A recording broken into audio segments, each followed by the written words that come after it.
Hello everyone, my name is Keandre from So Hordie. Welcome to another episode of The Rundown, a filthy casual's guide to World of Warcraft, where I touch on some of the big Blizzard and WoW news from the past week and let you know what's coming up in-game for the coming week.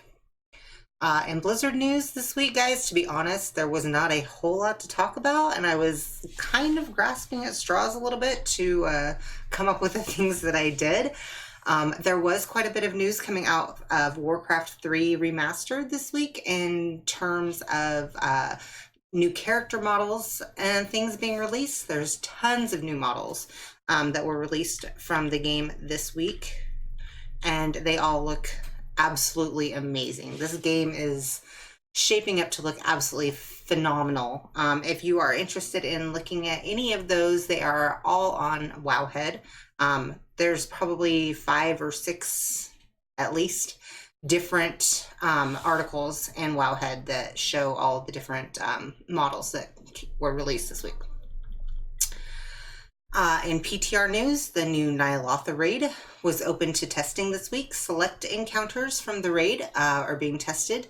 So it sounds like they're making good progress, and I still think that the patch will probably release later this year, close to the end of the year, honestly.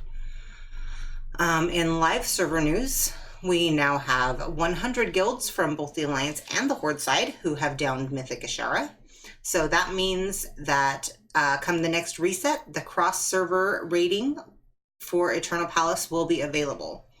Also, with the Hall of Fame now full, there will be some nerfs incoming to the Eternal Palace, namely for Lady Ashvane and the Queen Ashara encounters. If you want to know any more about those nerfs and what they are, those articles also can be found on Wowhead. This week coming up in WoW, we have the bonus event, Burning Crusades Time Walking. Time walking dungeons, as I mentioned before, are a great way to level up and gear your alts. You can take a fresh level 120, no matter what your item level is, and get BFA heroic level gear drops out of the time walking dungeons. Not to mention that you can buy scaled up versions of the gear that was available in that expansion from the time walking vendor with the time walking badges. I have geared up multiple alts this way.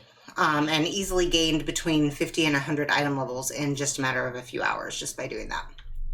And if you are level 120, make sure you pick up the quest, A Burning Path Through Time from your Adventurer's Journal or from your capital city. Completing 5 time walking dungeons will award a raid level piece of gear and a whole lot of Azerite power.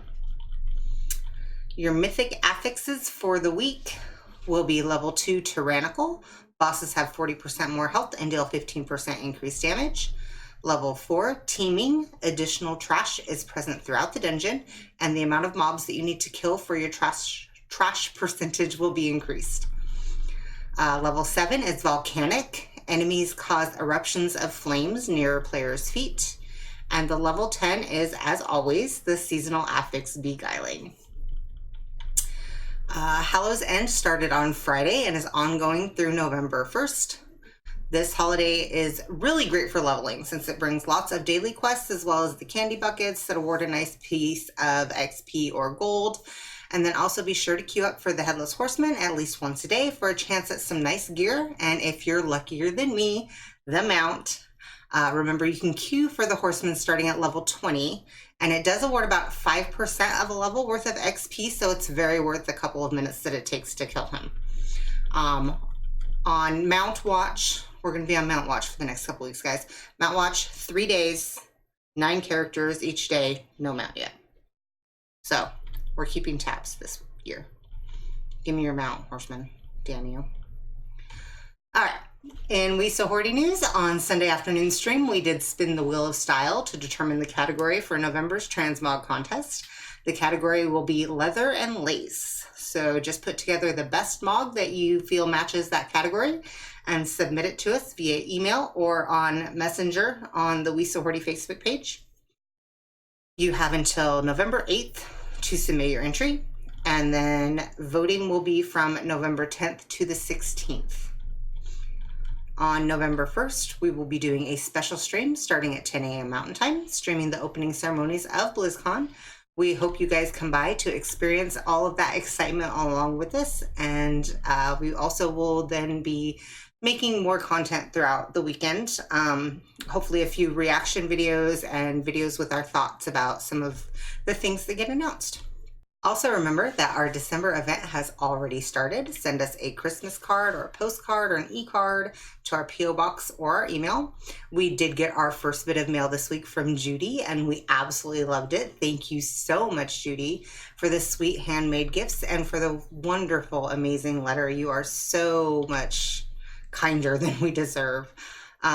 For every 10 entrants that we get, we will be giving away a dozen homemade cookies to a lucky winner. The addresses to send all of the cards can be found in our FAQ, which we will link in the description below, along with a link to our Facebook page and links to any of the relevant articles from Wowhead that cover the things that I talked about today. So that is it for the day, guys. Oh, except that I didn't write this into the script for some reason. We did hit 2,000 followers today, guys. So that is super exciting. We are so excited about that, considering just over a year ago, we were excited to have 100 followers. So the fact that we now have 2,000 followers on Facebook is absolutely amazing. Thank you guys so much for all of your continued support. We really appreciate you more than we could say. We love you. And until next time, guys, take care of yourselves, take care of each other, and be cool to each other. Bye.